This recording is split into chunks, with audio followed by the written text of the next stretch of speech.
Into the Western Conference Finals we go. What's up, everyone? My name is Tyrone, host of the Verde and Black Show here on YouTube with your in-depth look, analysis, recap, all things Austin FC. And what a much better performance by our Austin FC. I was concerned, I was frustrated, I was annoyed after the Real Salt Lake game that went into penalty kicks, went into extra time. We were a man up for, what was that, 70 minutes, and we couldn't score. We scored one goal as a penalty. This one, you know, I was a little more concerned as you get further into the playoffs, but the good thing is I felt like we were playing with house money. Probably shouldn't have beaten Salt Lake after going down 2-0, but we were resilient, we came back, and ultimately that's what matters. So heading into the derby match against FC Dallas, I guess we have two derby matches because we have FC Dallas and the Houston Dynamo in Texas. Interesting to note, Gite started up top. I liked that move a lot. I think he should have started. And then Pereira started in the midfield. You know, I think we're better when Pereira's in there, to be honest. As much as I like Valencia, he feels more of a defensive caliber player. And same to be said about Felipe. Felipe really comes on and gets a yellow card within the first 30 seconds that he's on the field. So take that for what it's worth. But yeah, so those are the real main changes. Finley on the right, Fagundes on the left. And shocker, we scored first.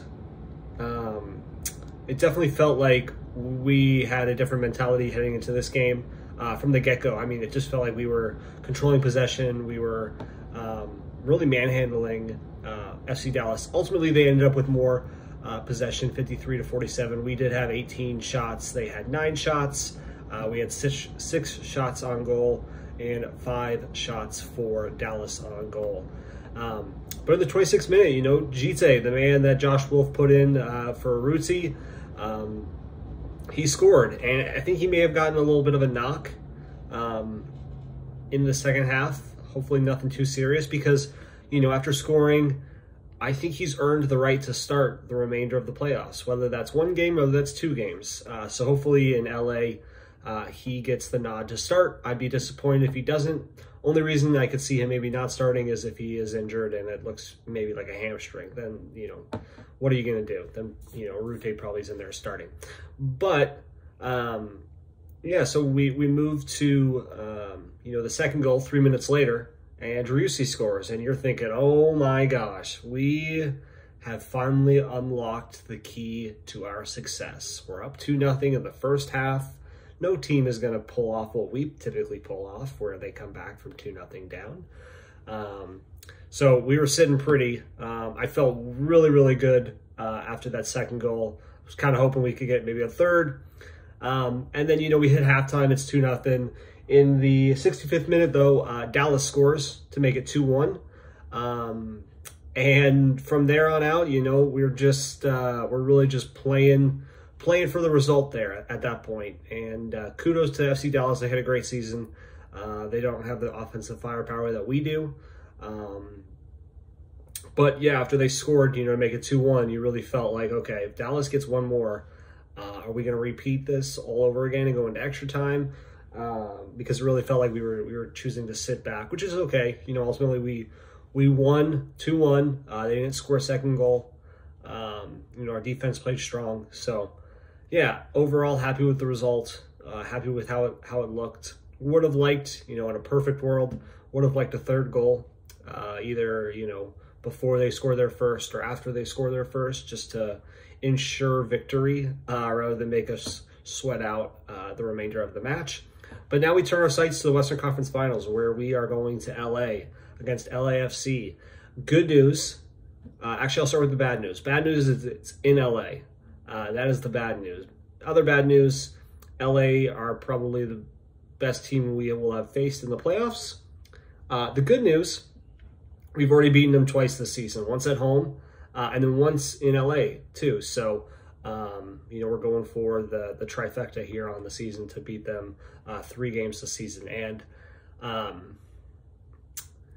you know, it's the playoffs, so I'm not really looking at it as, okay, we've beaten them twice, we're going to beat them again this time. I look at it more so, we've beaten them twice, we know we can beat them. It's just a matter of which team shows up. You know, they've had some tough games. Actually, really just one tough game against the Galaxy. They do have 3 days extra rest, which is frustrating how MLS scheduled that. They played on a Thursday, we played on a Sunday, and now we're both playing on Sunday. We are the early game for the Western Conference Finals match. But yeah, I mean, I think a lot of people, national pundits, look at it as there's no way LAFC's not winning. And it's, you know, it's probably a lack of research, lack of history, lack of just knowledge of soccer. You know, Austin, at least from the books, from what I've seen, are heavily underdogs.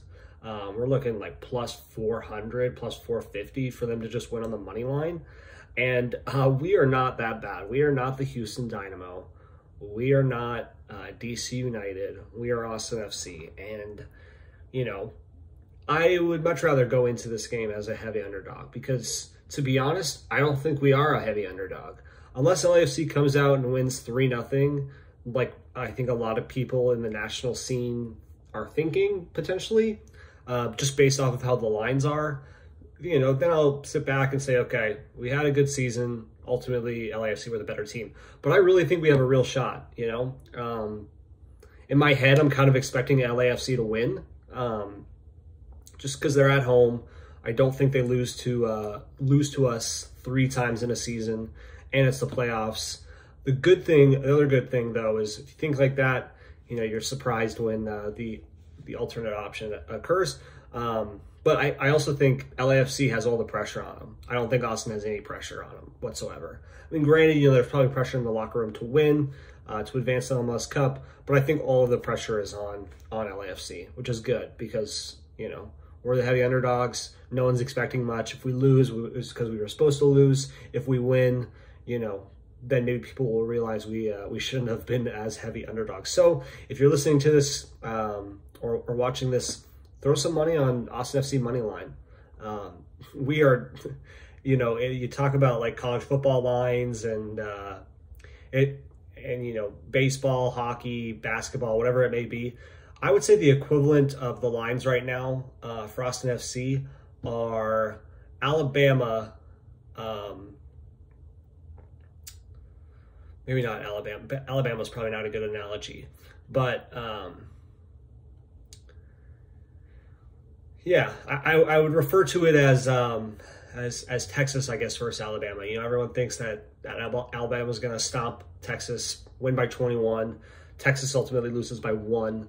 But if you had placed any money on the money line, you know, you'd be sitting there like, Texas is gonna win this football game, and I'm gonna, you know, look extremely intelligent. I also just think the difference in talent between LAFC and Austin is not that much. I think LAFC has a better defense and maybe a couple more offensive weapons, but I mean, when we're firing on all cylinders, you've seen what we can do, and we can put up 3 goals and a half, no problem. So yeah, I'm excited to watch. I'll probably go to the watch party at Q2 Stadium. So if you see me there, come say hi. I love chatting with you guys. And yeah, let's go get a what they call in baseball a pennant. I don't think that's what it's called, but let's go be champions of the Western Conference and make our first appearance in the MLS Cup. Listos.